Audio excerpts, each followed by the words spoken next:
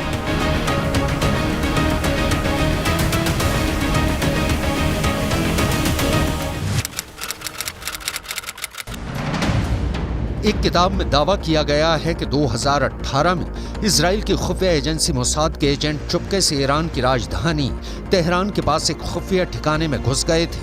वहां उन्होंने हजारों की तादाद में ऐसे टॉप सीक्रेट फाइलें चुरा ली थी जिनमें ईरान के परमाणु बम बनाने के कार्यक्रम का पूरा कच्चा चिट्ठा था। इसी साल मई में अमेरिका की न्यूज एजेंसी एसोसिएटेड प्रेस ने एक रिपोर्ट छापी थी जिसमें दावा किया गया था कि ईरान ने अपना एक परमाणु प्लांट जमीन के इतने अंदर बनाया हुआ है कि अमेरिका की मिसाइलें भी उसे भेद नहीं सकती। एसोसिएटेड प्रेस ने अपनी रिपोर्ट में दावा किया था कि ईरान तेहरान से करीब 225 किलोमीटर दूर नतांज न्यूक्लियर प्लांट के पास पहाड़ों में सुरंगें बना रहा है। जमीन में 260 से 328 फीट तक गहरी सुरंगें। ये गहराई इतनी ज्यादा है कि माना जा रहा है कि अमेरिका के बम भी ईरान की सुरंगों का कुछ नहीं बिगाड़ सकेंगे। यूरोप के भी कई देशों की इंटेलिजेंस रिपोर्ट कहती है कि ईरान परमाणु बम बनाने के इतने करीब पहुंच चुका है कि वो बहुत जल्द अपना पहला परमाणु बम टेस्ट भी कर सकता है।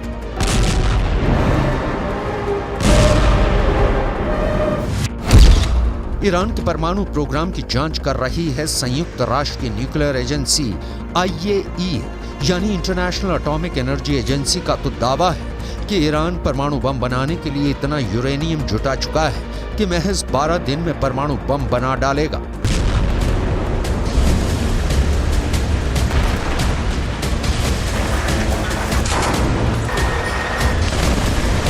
ये दावे डरावने हैं, क्योंकि जब से हमास ने इजराइल में घुसकर हमला किया है तब से ईरान के न्यूक्लियर प्रोग्राम से पूरी दुनिया का ध्यान हटा हुआ है।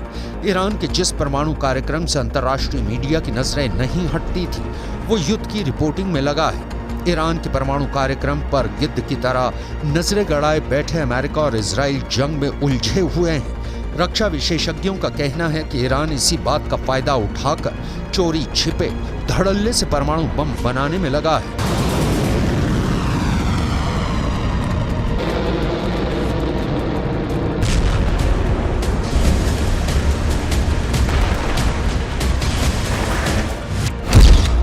सवाल ये है कि क्या 7 अक्टूबर को हमास से इजराइल पर हमला करवाना ईरान की सोची समझी साजिश का हिस्सा था, ताकि वो पश्चिमी देशों का ध्यान हमास में भटकाकर आराम से अपना परमाणु बम बना सके।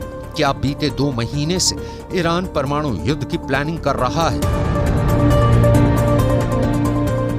ईरान ने यूं ही तो धमाके की धमकी नहीं दी होगी, जरूर उसके हथियारों के जखीरे में ब्रह्मास्त्र आ गया है। ईरान की धमकी का मतलब है पत्थर की लकीर। अब वो दोबारा नहीं चेताएगा, बल्कि सीधा अटैक करेगा।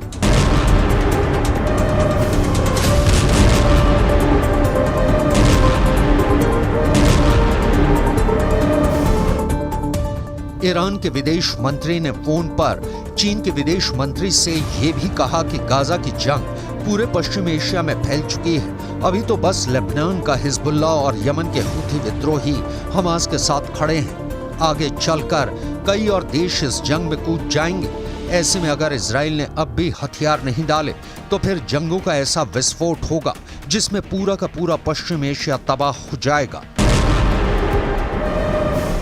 फोन पर चीन के विदेश मंत्री ने ईरान के विदेश मंत्री को समझाया कि गाजा की जंग का सिर्फ एक ही समाधान है, और वो ये है कि इजराइल के साथ फिलिस्तीन के लोगों को भी उनका देश दिलाया जाए। मगर ईरान इजराइल को खत्म करने की कसम खाए बैठा है। वो पहले ही दो टूक कह चुका है कि पूरे फसाद की जड़ ही इजराइल है। इसलिए जब इजराइल नक्शे से मिटेगा तभी पूरी दुनिया में शांति आएगी।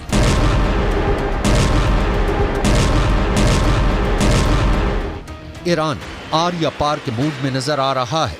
अब तक उसने इजराइल के खात्मे की बस दुआ की है, इजराइल को धमकियां दी हैं और हमास और हिजबुल्लाह से उस पर हमले करवाए हैं, मगर कभी इजराइल से जंग के मैदान में सीधे सीधे दो हाथ नहीं की। ऐसे में अब अगर ईरान युद्ध लड़ने उतरता है तो ये उसकी इजराइल से पहली और आखिरी जंग भी साबित हो सकती है। ये ऐसा युद्ध हो सकता है जो ईरान या फिर इजराइल को मिट्टी में मिलाने के बाद ही खत्म होगा, क्योंकि ईरान के जंग में उतरने का मतलब होगा तीसरा विश्व युद्ध, जिसमें एक खेमा होगा अमेरिका और इजराइल का, और उनके खिलाफ खड़ी होगी उनके दुश्मनों की बहुत बड़ी टीम। ऐसी टीम जिसमें ईरान तो होगा ही, उसके साथ होगा चीन और उन दोनों का दोस्त रूस भी। अगर ये युद्ध हुआ तो शायद दुनिया ही टुकड़े टुकड़े हो जाए, क्योंकि इन सभी देशों के पास दुनिया को खत्म कर देने वाले खतरनाक परमाणु बम हैं। अमेरिका के पास 5224 परमाणु बम हैं और उसके साथ ही इजराइल के पास 90, और इनके साथ खड़े रूस और चीन के पास परमाणु हथियारों का जखीरा है। रूस के पास दुनिया में सबसे ज्यादा परमाणु बम है। उसके परमाणु बमों की संख्या 5889 है। यह आंकड़ा अमेरिका के परमाणु हथियारों से भी ज्यादा है। वहीं चीन के पास 410 परमाणु बम है। ऐसे में अगर अपनी ताकत की नुमाइश की कोशिश और दिमाग की गर्मी में परमाणु बम चलाने का फरमान पास हो गया तो तबाही मच जाएगी।